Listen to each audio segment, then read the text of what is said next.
आप देख रहे हैं के न्यूज, खबरों का सारथी।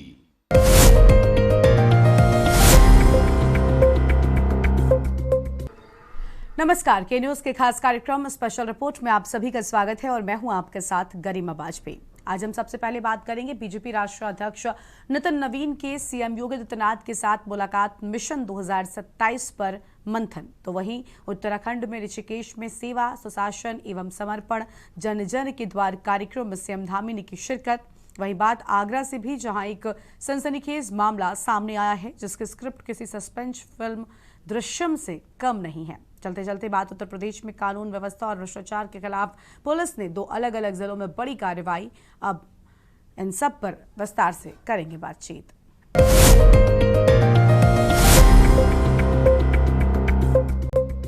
उत्तर प्रदेश में साल 2027 के विधानसभा चुनावों की बिसात अभी से बिछनी शुरू हो गई है। लखनऊ में भाजपा के राष्ट्रीय अध्यक्ष नितिन नवीन के मैराथन दौरों और बैठकों ने सियासी पारा बढ़ा दिया है। मुख्यमंत्री योगी आदित्यनाथ के साथ मुलाकात और संगठन के साथ मंथन को भाजपा के मिशन 2027 का शुरुआती रोडमैप माना जा रहा है। ये रिपोर्ट देखिए।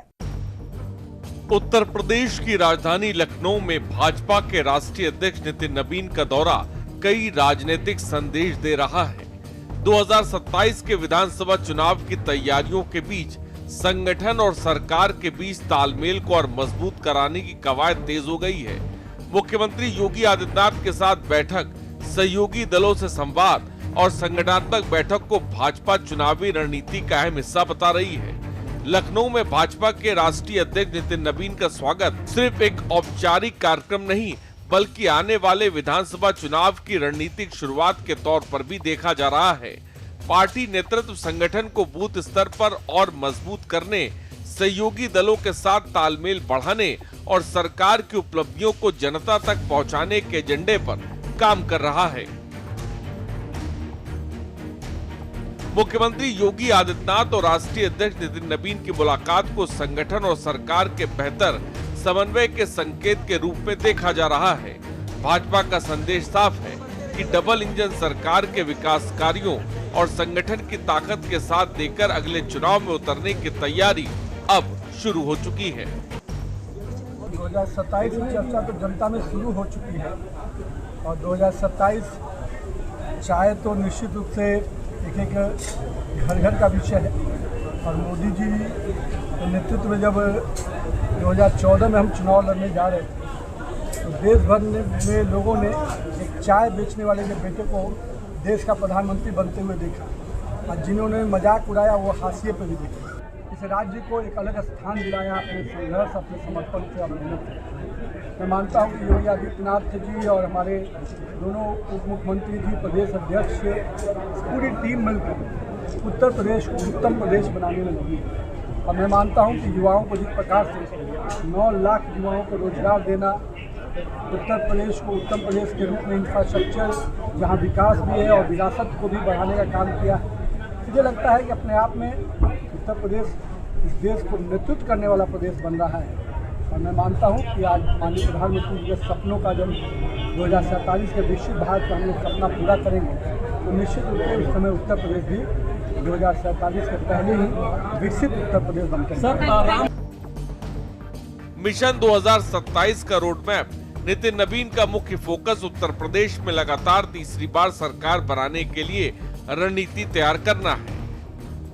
यूपी भाजपा के प्रदेश अध्यक्ष पंकज चौधरी द्वारा गठित की गई पदाधिकारियों की टीम को धरातल पर सक्रिय करना, अवध क्षेत्र के 6390 शक्ति केंद्र प्रभारियों के साथ बैठक कर बूथवार जाति समीकरणों को साधने की माइक्रो प्लानिंग। नितिन नवीन मुख्यमंत्री योगी आदित्यनाथ और दोनों मुख्यमंत्रियों केशव प्रसाद मौर्य और ब्रजेश पाठक सांसदों और विधायकों के साथ मैराथन बैठकें। चुनाव आते आते एंटी इनकम्बेंसी से निपटने और विधायकों की जमीनी छवि का फीडबैक लेने और विपक्ष के नैरेटिव को काटने के लिए कार्यकर्ताओं को कड़े निर्देश देना इस दौरे के मुख्य राजनीतिक मायने हैं। राष्ट्रीय स्वयंसेवक संघ के विचारक परिवार, बीएचपी, एबीवीपी आदि के प्रमुख पदाधिकारियों के साथ भी समन्वय बैठक। मुख्यमंत्री योगी आदित्यनाथ लगातार ये कहते रहे हैं कि सरकार विकास, कानून व्यवस्था और गरीब कल्याण की योजनाओं को लेकर प्रतिबद्ध है और भाजपा इसी कामकाज को संगठन के माध्यम से जनता तक पहुंचाने की रणनीति पर काम कर रही है। सूत्रों के मुताबिक राष्ट्रीय अध्यक्ष के कार्यक्रम में संगठनात्मक बैठकें, पदाधिकारियों से संवाद और सहयोगी दलों के साथ समन्वय पर विशेष फोकस है। लखनऊ में राष्ट्रीय अध्यक्ष का ये दौरा केवल संगठनात्मक बैठक भर नहीं माना जा रहा, बल्कि भाजपा से इसे 2027 की तैयारियों का शुरुआती रोडमैप मान रही है। सरकार के कामकाज और संगठन की ताकत को एक साथ लेकर जनता के बीच जाने की रणनीति इस पूरे दौर में साफ दिखाई दे रही है। फिलहाल सबकी नजर इस बात पर है कि इन बैठकों से संगठन को क्या नई दिशा मिलती है और आने वाले दिनों में भाजपा अपना चुनावी रणनीति को किस तरह से आगे बढ़ाती है। स्पेशल रिपोर्ट के न्यूज इंडिया। उत्तराखंड के ऋषिकेश में सेवा, सुशासन एवं समर्पण जन जन की सरकार जन जन के द्वार कार्यक्रम का भव्य आयोजन किया गया। इस कार्यक्रम के जरिए धामी सरकार ने विकास, जन कल्याण और पारदर्शी शासन के अपने संकल्प को एक बार फिर से दोहराया है। मुख्यमंत्री पुष्कर सिंह धामी ने सरकार की बड़ी उपलब्धियों को जनता के सामने रखते हुए कहा कि अंतिम छोर पर खड़े व्यक्ति तक योजनाओं का लाभ पहुंचाना ही सरकार का मुख्य लक्ष्य है। ये रिपोर्ट देखिए।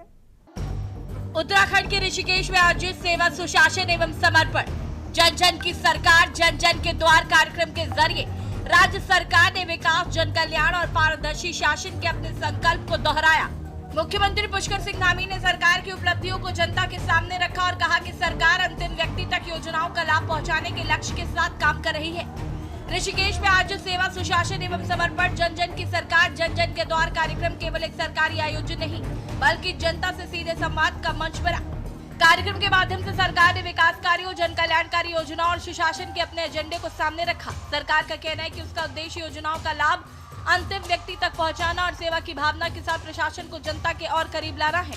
कार्यक्रम में मुख्यमंत्री धामी ने कहा कि उत्तराखंड में विकास और सुशासन एक साथ आगे बढ़ रहे हैं। सरकार के मुताबिक सड़क, स्वास्थ्य, शिक्षा, पर्यटन, निवेश और रोजगार जैसे क्षेत्रों में लगातार काम हो रहा है। सरकार का दावा है कि पारदर्शी व्यवस्था और त्वरित निर्णयों के कारण विकास परियोजनाओं को नई गति मिली है। आज टेक्नोलॉजी के माध्यम से पूरे राज्य के अंदर सभी स्थानों पर, सभी जिला केंद्रों पर आज ये कार्यक्रम जन जन की सरकार जन जन के द्वार का द्वितीय चरण प्रारंभ हो रहा है।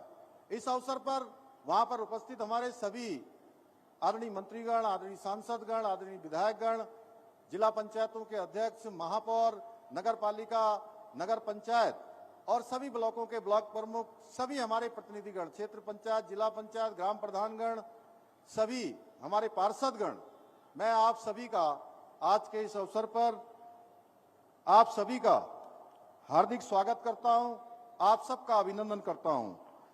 आज मां गंगा के पावन तट पर संतों की तपोभूमि में आप सभी के बीच आकर मुझे अत्यंत प्रसन्नता और गौरव की अनुभूति हो रही है। आज इस पंडाल के अंदर जहां तक मेरी नजर जा रही है और जब मैं आ रहा था और अभी मुझे बताया गया कि जितने लोग आज पंडाल में हैं उससे कहीं अधिक लोग पंडाल के बाहर हैं। इसमें सीमित व्यवस्था होने के कारण से सभी को आज यहाँ पर स्थान नहीं हो पाया और मैं इसके बाद देख रहा हूं कि आप सबका जो विश्वास, देवतल्य जनता का स्नेह दिखाई दे रहा है। आप सभी का अभूतपूर्व ये जन समर्थन, आपका विश्वास, आपका ये उत्साह, अपार प्रेम, सच में मैं धन्य हो गया और मेरे लिए ये किसी पुरस्कार से कम नहीं है।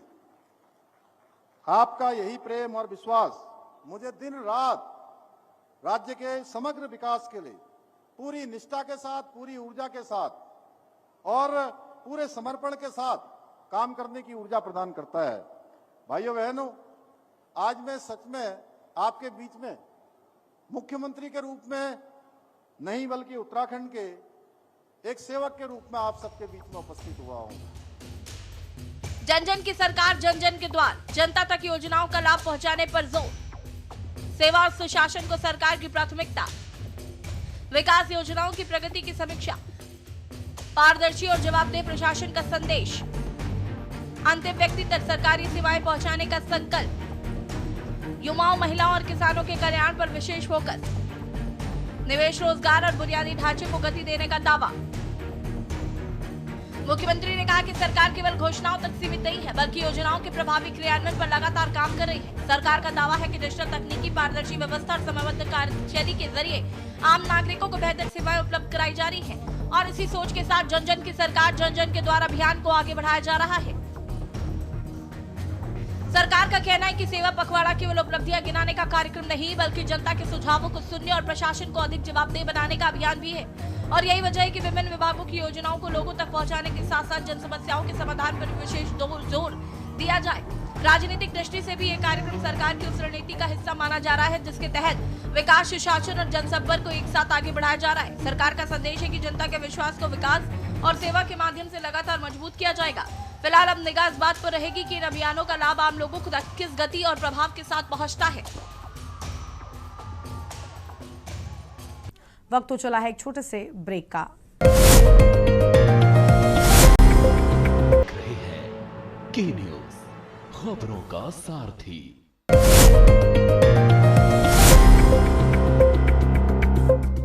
उत्तर प्रदेश के आगरा से एक सनसनीखेज मामला सामने आया जिसकी स्क्रिप्ट किसी सस्पेंस फिल्म दृश्यम से कम नहीं है। कई महीनों से लापता एक शख्स को परिवार गुमशुदा समझ रहा था, लेकिन पेंशन के चंद रुपयों के विवाद ने महीनों पुराने खौफनाक राज से पर्दा उठा दिया। पत्नी की जुबान क्या फिसली, पुलिस के सामने कत्ल की पूरी कहानी आ गई। रिपोर्ट देखिए।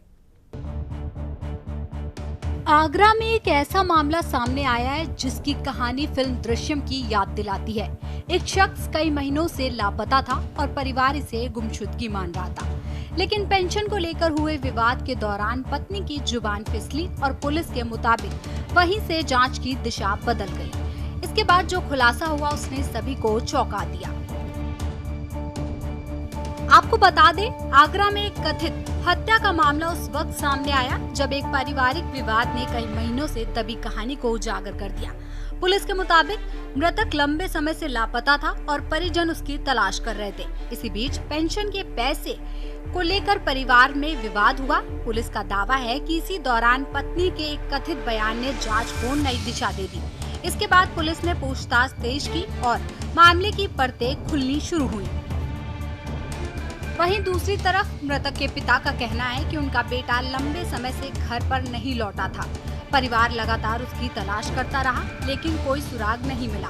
उनका आरोप है कि उन्हें पहले ही संदेह था, लेकिन अब पुलिस की कार्रवाई के बाद पूरे मामले का खुलासा हो रहा है। पिता ने आरोपियों के खिलाफ सख्त कार्रवाई की मांग की है। ये करीबन 1.5 महीने से गुमशुदा की उसमें था। इसकी गुमशुदा की रिपोर्ट लेकर रखी थी 1.5 महीने से। भाई है? हाँ, मेरा खास छोटा भाई। अच्छा, उसके बाद क्या हुआ? उसके बाद ये है कि इसके वाइफ का मुझे थोड़ा सा डाउट हुआ क्योंकि ये बार बार में किसी न किसी बात पर लेके झूठ बोलती थी। तो मैंने उसकी थोड़ी तहकीकात करी। तहकीकात करने के बाद में मैंने बैंक स्टेटमेंट्स वगैरह निकलवाए, इनके मांगे जो हैं। तो उसके आधार पर मैंने इससे फिर पूछा मैंने कि अगर तुझे कोई परेशानी है या किसी भी चीज़ से तू डर रही है या कोई तूने करा है या वो तुझसे कुछ कह के गया है तो मुझे बता, मैं तेरी मदद करूँगा। मैंने कि मैं तुझे कुछ नहीं होने दूंगा। मैंने तू एक बार बस खाली मुझे बता तो दे कि मुझसे ये गलती हो गई है या मुझसे ये कह के गया है वो। लेकिन फिर उसने कल तक नहीं बताया। फिर आज मेरे पास में उसका कॉल आया कि आप घर आओ। तो मैं सुबह 6 बजे घर आया था। तो मैंने उससे पूछा, मैंने कि कहाँ है? बोले यहीं है घर पे। मैंने घर पे कहाँ? बोली बाथरूम में। मैंने बाथरूम में जाके देखा लेकिन मुझे कुछ मिला नहीं। तो मैंने कहा बाथरूम में तो है नहीं। मैंने क्या बताना चाह रही है? बोली है बाथरूम में, लेकिन बाथरूम में ज़मीन के नीचे है। मैंने कि ज़मीन के नीचे, मैंने कि गाड़ दिया है? बोली हाँ। तो उसके साथ कोई और भी नहीं, अभी हाल फिलहाल तो इतनी जानकारी नहीं हुई है क्योंकि मैं अलग रहता हूँ, वो लोग यहाँ रहते हैं। सर, ये इसकी वाइफ करीबन 1.5 महीने से यहाँ पर ये बोलती आ रही है कि मतलब मेरा आदमी मतलब लापता है, कोई पता नहीं है। मगर इनके घर पे रोजाना का यही मैटर था। आए दिन इनके घर में लड़ाइयाँ होती थी। आदमी दारू पीने के चक्कर में अपनी वाइफ में मार लगाता था कि पैसे दे मुझे, कहीं से भी लाके पैसे दे। इस चक्कर में इन दोनों में आपस में काफ़ी विवाद होता था। मगर जब मैं अपनी गली में जब आया, मेरा घर भी यहीं गली में ही है। तो जब मैं आया था तो मालूम पड़ा कि बॉडी वगैरह यहाँ से घर से ही बरामद हुई है। पलस्तर करने के बाद में उसमें नीचे बॉडी को दबा दिया गया था। पत्नी ने? हाँ, पत्नी ने। पुलिस ने पकड़ लिया? हाँ, पुलिस ने पत्नी को अरेस्ट कर लिया है। यहाँ पर आकर बरामद हुई है पत्नी को अरेस्ट किया और बॉडी बरामद हुई है। आगरा में हत्या से सनसनी, पेंशन विवाद के दौरान खुला राज। कई महीनों से लापता था पति। पुलिस ने पूछताछ के बाद किया खुलासा। आरोपियों से पूछताछ जारी। हत्या के कारणों की जांच जारी। पुलिस के अनुसार पूछताछ के दौरान मिले तथ्यों और अन्य साक्ष्यों के आधार पर मामले का खुलासा हुआ। अधिकारियों का कहना है कि शुरुआती जांच में हत्या की आशंका की पुष्टि होने के बाद आगे की कार्रवाई की गई। पुलिस का कहना है कि घटना स्थल से जुड़े साक्ष्य जुटाए गए और मामले में शामिल सभी पहलुओं की जांच की जा रही है। पुलिस ये भी पता लगा रही है कि हत्या के पीछे केवल पेंशन का विवाद था या कोई अन्य वजह भी रही। पुलिस का कहना है कि मामले में वैज्ञानिक साक्ष्यों को भी जांच का हिस्सा बनाया गया। फॉरेंसिक रिपोर्ट और अन्य तकनीकी सबूतों के आधार पर चार्जशीट तैयार की जाएगी। फिलहाल पुलिस पूरे घटनाक्रम की कड़ियों को जोड़ने में जुटी है ताकि अदालत में मजबूत साक्ष्य पेश किए जा सके। दिनांक 26/5/2026 को थाना सिकंदरा पे एक सुरेंद्र शर्मा नामक व्यक्ति की गुमशुदगी दर्ज की गई। इस गुमशुदगी के क्रम में पुलिस द्वारा जांच की गई तो यह पाया गया कि मृतक की पत्नी द्वारा ही मृतक को मार के अपने बाथरूम में गाड़ दिया गया है एवं फर्श बनवा दी गई है। पुलिस द्वारा विधिक कार्रवाई करते हुए बाथरूम की फर्श तोड़ी गई एवं शव को बरामद किया गया। शव को पंचायतनामा करके पोस्टमार्टम हेतु मॉर्चरी भेज दिया गया है और अभियुक्ता को, जो कि मृतक की पत्नी है, उनको हिरासत में लेकर पूछताछ की जा रही है। अन्य विधिक कार्रवाई अमल में लाई जाएगी। फिलहाल इस घटना ने एक बार फिर ये सवाल खड़ा कर दिया है कि घरेलू विवाद और संपत्ति या आर्थिक मामलों को लेकर बढ़ते तनाव किस तरह गंभीर अपराध का रूप ले सकते हैं। हालांकि पूरे मामले की अंतिम सच्चाई अदालत में सुनवाई और उपलब्ध साक्ष्यों के आधार पर ही तय होगी। आगरा में सामने आए ये मामला कई सवाल छोड़ गया। पुलिस जांच जारी है और अब तक सभी की नजर इस बात पर है कि जांच में आगे और कौन-कौन से तथ्य सामने आते हैं।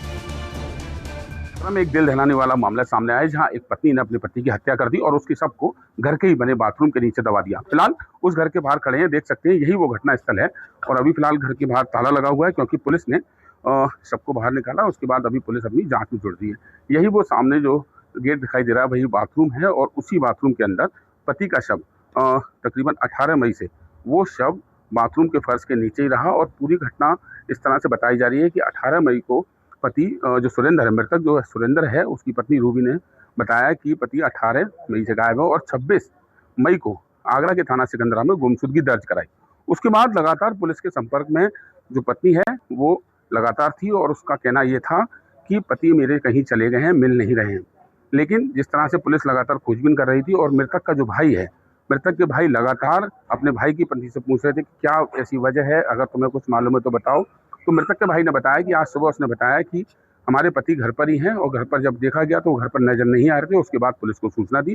पुलिस ने मौके पर आकर पत्नी की निशानदेही पर बाथरूम के जो फर्श है उसको तोड़वाया और तोड़वाने के बाद पूरा शव कंकाल के रूप में तब्दील हो चुका था। फिलहाल शव को निकाल लिया गया है और पत्नी को हिरासत में ले लिया गया है और आगे की पूछताछ पुलिस कर रही है। लेकिन जिस तरह की महिलाओं के द्वारा जो अपराध किए जा रहे हैं उसके चलते कहीं ना कहीं एक माहौल अलग देखा जा रहा है। अजिन चौहान, के न्यूज, आगरा। उत्तर प्रदेश में कानून व्यवस्था और भ्रष्टाचार के खिलाफ पुलिस ने 2 अलग-अलग जिलों में बड़ी कार्रवाई की है। संभल में प्रतिबंधित सरकारी जमीन के फर्जी पट्टा आवंटन मामले में तत्कालीन एसडीएम समेत 6 लोगों को गिरफ्तार किया गया है। लेकिन दूसरी ओर कानपुर पुलिस ने फर्जी डिग्री और मार्कशीट बनाने वाले एक बहुत बड़े गिरोह का भंडाफोड़ किया। ये रिपोर्ट देखिए। उत्तर प्रदेश के संभल से खबर, जहां प्रतिबंधित जमीन के फर्जी पट्टा आवंटन मामले में तत्कालीन एसडीएम समेत 6 लोगों को गिरफ्तार किया गया है। वहीं दूसरी बड़ी कार्रवाई कानपुर में हुई, जहां पुलिस ने फर्जी डिग्री और मार्कशीट बनाने वाले बड़े रैकेट का खुलासा किया। दोनों मामलों में पुलिस जांच कर रही है और कई अहम खुलासे होने की उम्मीद है। आपको बता दें कि उत्तर प्रदेश में कानून व्यवस्था को चुनौती देने वाले 2 बड़े मामलों में पुलिस ने सख्त कार्रवाई की। संभल में सरकारी और प्रतिबंधित जमीन के फर्जी पट्टा आवंटन के मामले में तत्कालीन एसडीएम समेत 6 आरोपियों को गिरफ्तार किया गया है। आरोप है कि नियमों को ताक पर रखकर फर्जी दस्तावेजों के आधार पर जमीन का आवंटन किया गया था, जिससे सरकारी संपत्ति को बड़ा नुकसान पहुंचा। पुलिस का कहना है कि मामले की जांच में कई अहम सबूत मिले हैं और अब इस पूरे नेटवर्क की परतों को खंगाला जा रहा है। आज जनपद संभल में आज से 3 दिन पूर्व जिलाधिकारी महोदय और मेरे द्वारा एक 101 करोड़ रुपए की बेशकीमती ज़मीन जिसके गबन का जानकारी है वो मिली थी। मौके पे गए थे, उसके बाद में उस ज़मीन को अतिक्रमण मुक्त भी करवाया गया था। उस ज़मीन पे जब आगे कागजात खंगाले गए तो लेखपाल के द्वारा एक तहरीर थाना कोतवाली को प्राप्त हुई, जिसके अंदर तत्कालीन उप संचालक चकबंदी और जो तत्कालीन ईओ नगर पालिका परिषद संभल राजकुमार गुप्ता, इन लोगों के द्वारा अपने निजी लाभ के लिए, निजी लाभ पाने के लिए इन्होंने गबन किया है, जिसमें उप संचालक चकबंदी ने कुछ फर्जी लोगों के नाम हैं उसमें नामांतरण दर्ज किए थे।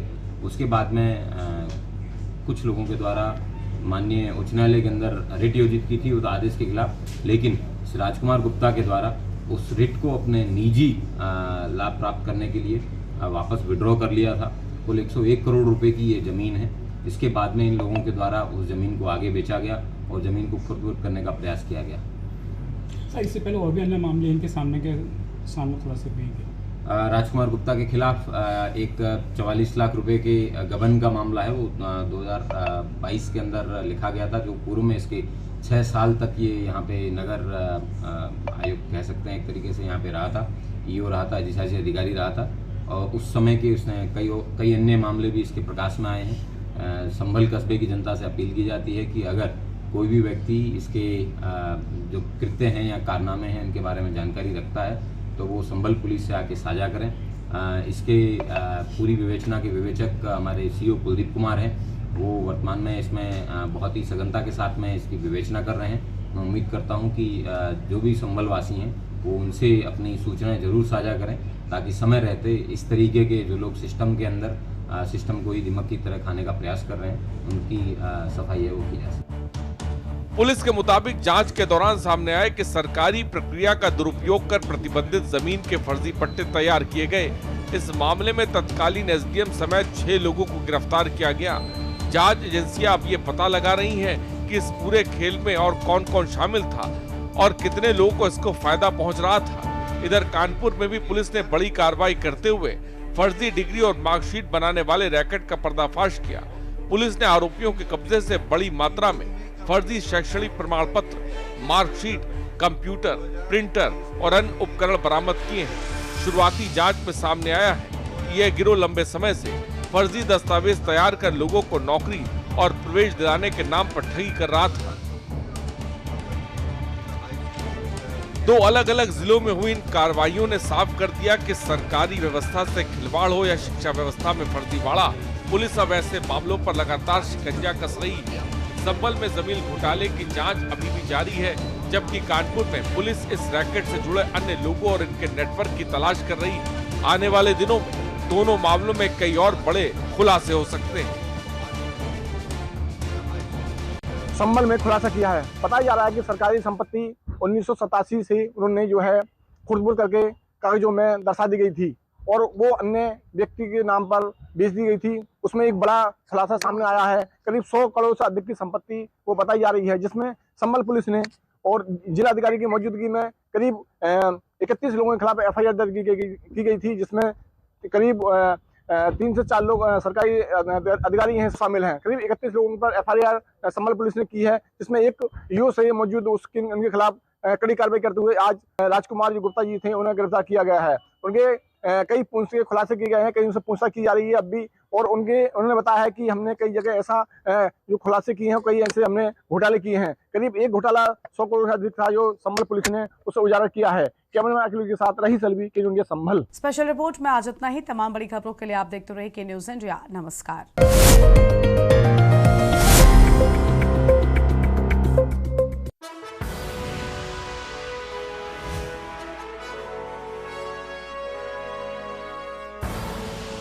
आप देख रहे हैं के न्यूज़।